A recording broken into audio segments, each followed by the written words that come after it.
Beaucoup de jeunes aujourd'hui croient que être célibataire c'est être anormal. La société pousse à penser que si tu n'as pas de copains ou de copines, tu n'as pas de valeur. Mais la vérité c'est que la vraie maturité ce n'est pas des collections des relations, c'est de savoir attendre les bons moments et la bonne personne. Le monde dit que fais d'abord ta vie avant de te marier. Certains amis disent que tu dois avoir 2 ou 3 copains au cas où l'un te déçoit, tu resteras avec l'autre. D'autres encore pensent qu'aimer plusieurs personnes c'est normal. Mais attention, les conseils du monde sont souvent contraires à la sagesse de Dieu. Quand tu t'habitues à changer de partenaire, tu perds la confiance dans l'amour vrai. Tu entres dans le mariage avec un cœur divisé, tu risques d'être infidèle même après le mariage parce que tu as formé une habitude. Tu te fragilises spirituellement et émotionnellement. Nous vivons dans une génération où l'on confond la relation et l'affirmation de soi. Certains pensent que sortir avec quelqu'un c'est prouver qu'on existe ou qu'on est désirable. Mais la vérité c'est que le vide intérieur ne se comble pas par une relation, mais par une identité claire en Dieu. Ne pas avoir des copains ou des copines ne signifie pas que tu es en retard,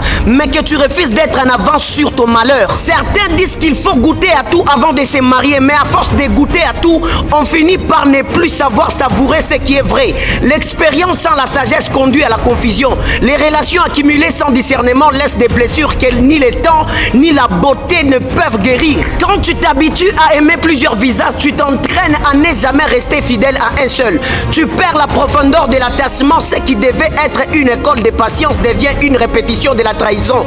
Et quand tu entres au mariage, tu crois aimer, mais en réalité, tu ne fais que remplir un vide que d'autres ont creusé. La retenue n'est pas une faiblesse, c'est une forme de puissance silencieuse. Celui qui sait dire non à ses désirs possède une force que même les grands du monde envient.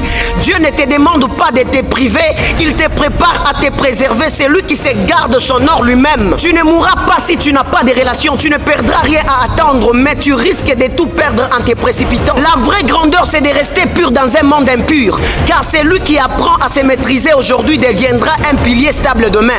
Ne cherche pas à plaire à quelqu'un maintenant, cherche à devenir quelqu'un que Dieu pourra présenter demain.